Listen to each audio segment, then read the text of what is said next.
Baik, sahabat Likbud, hari ini kita sudah bersama dengan Ibu Wahyuni SPD selaku Kepala SPNF SKB Kota Bukit Tinggi.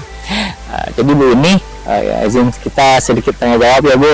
Jadi pertanyaannya yang pertama nih, apa sih Bu keunggulan dari SPNF SKB ini dari sekolah non formal lainnya yang ada di Kota Bukit Tinggi? Ya. Terima kasih Pak Iqbal. Salam kenal untuk para netizen semua. Insya Allah inilah SPNF SKB Kota Bukit Tinggi, sekolah pendidikan non formal sanggar kegiatan belajar.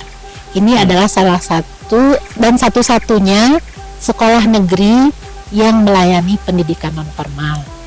Jadi ini memang didukung oleh Dinas Pendidikan, dananya dari APBD dan juga APBN. Pelaksanaannya pun fleksibel, Senin sampai Jumat. Jadi peserta didiknya baik warga belajar paket A setara SD, paket B setara SMP, dan paket C setara SMA belajarnya Senin sampai Jumat. Tapi khusus untuk akademiknya Senin, Selasa, Kamis.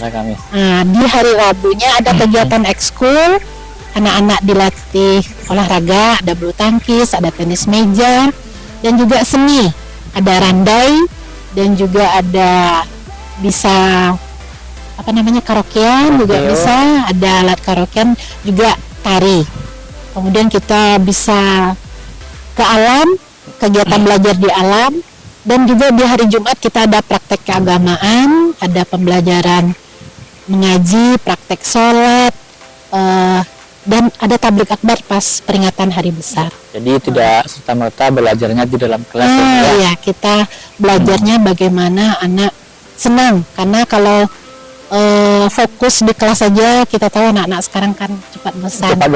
Ya, betul sekali Bu. Jadi Bu, apa sih Bu alasannya masyarakat atau anak-anak untuk menyekolahkan, untuk bersekolah niatnya di SKB ini Bu? Gimana Bu? Iya. Kenapa sih ada minat anak-anak untuk sekolah di sekolah non formal ini Bu? Iya.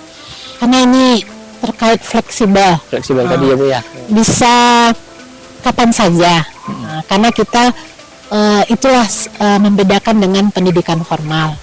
Pembelajarannya ada tatap muka bagi yang mungkin usia sekolah. Nah, tapi kalau mereka bekerja, kita ada sistem tutorial dan ada sistem mandiri. Mereka ada pakai kontrak belajar. Mereka bisa hadir ke SKB pas hari Senin aja, atau pas hari Selasa aja, atau pas hari Kamis. Pokoknya bisa mereka mengatur waktunya, belajar sambil bekerja, bekerja sambil belajar, dan nanti dapat ijazah yang bisa mereka gunakan di tempat mereka bekerja. Ya. Jadi kalau untuk usia sekolah sih Bu, rata-rata Bu, anak-anak yang bersekolah di sini usianya berapa aja Bu? Kalau usia sekolah dari usia 10 tahun, mereka kelas 4 SD, kemudian juga kalau paket B rata-rata banyak di atas usia sekolah 3 tahun. Nah, mereka mungkin dia saat SD sering tinggal kelas, ya karena kita wajib belajar, walaupun mereka tinggal kelas, mereka harus kita layani juga. Nah, kita di bawah pemerintah, jadi tidak ada kata istilah putus sekolah. Nah, bersama SKB, anak-anak di sini bahagia pokoknya. Ya, itu terkait juga dengan belajar 12 tahun ya Bu. Jadi semua itu harus wajib belajar ya, sesuai dengan undang-undang pemerintah ya Bu ya, diterapkan.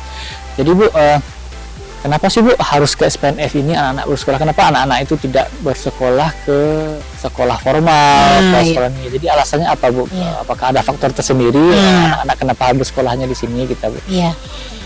Anak-anak bersekolah ke sini ya tadi karena faktor mungkin mereka yang ada sering tinggal kelas. Kemudian mereka juga dibully. Sering dibully. Kemudian juga memang sengaja memilih SKB untuk pembelajaran karena ada anak itu yang mengikuti program tahfiz di tempat lain. Yang tidak mengeluarkan ijazah untuk SD atau SMP, sengaja mereka memilih SKB. Jadi kemudian banyak faktor, mungkin karena di sini fleksibel, bisa diatur jadwal pembelajarannya dari tatap mukanya, tutorialnya, mandirinya. Mungkin itulah alasan mereka memilih SKB. Dan itu juga gratis. Itu juga gratis ya Bu ya. Jadi teman-teman sekolah di SKB, sekolah informal ini adalah sekolah negeri. Jadi anak-anak dan orang tua siswa silahkan didaftarkan anaknya ke sini daripada anak-anak tidak boleh putus sekolah ya Bu ya.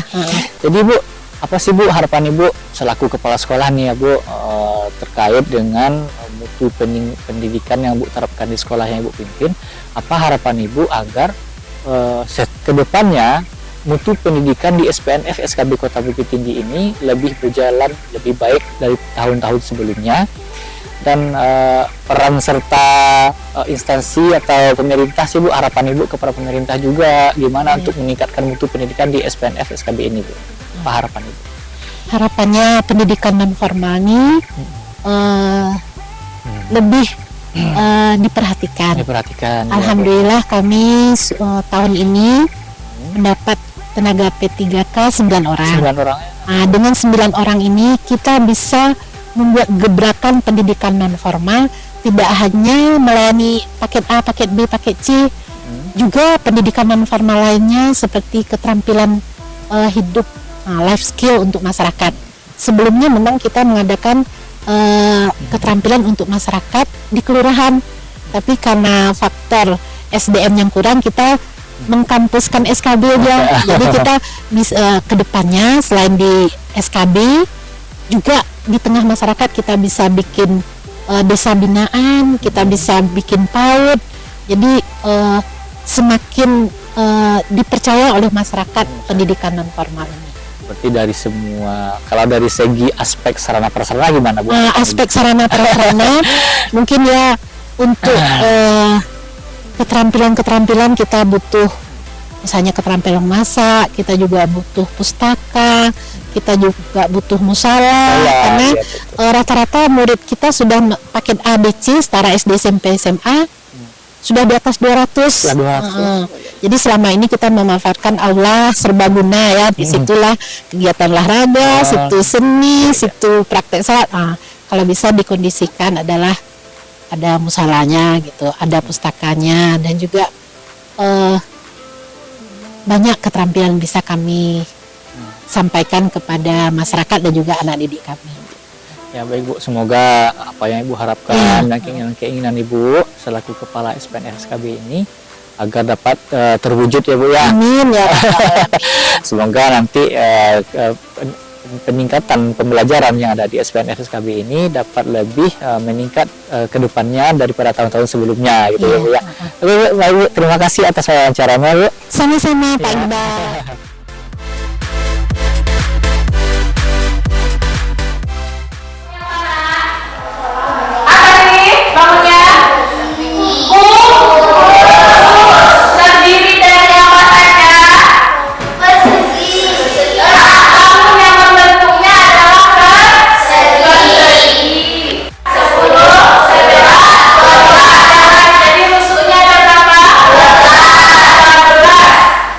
Tidak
sesuai dengan apa tadi? Sumber tadi? Sesuai dengan topik. Topik apa yang kita buat tentang sejarah. Misalnya kamu mau nulis tentang Borobudur, misalnya bangunnya Borobudur, nah mungkin kita mencari sumber sesuai dengan berhubungan dengan Candi Borobudur. Nah, itu namanya.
Peran pendidik dalam proses pembelajaran yaitu memastikan proses pembelajaran itu sesuai aturan, sesuai dengan tugas fungsinya.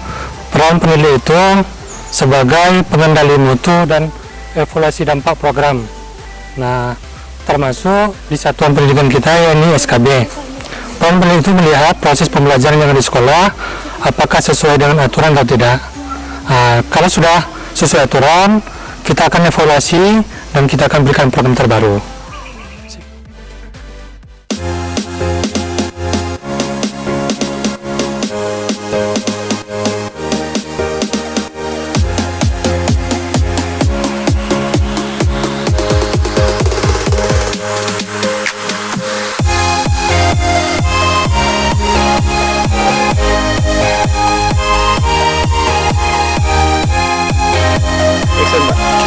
Peran pendidik dalam pendidikan kesehatan itu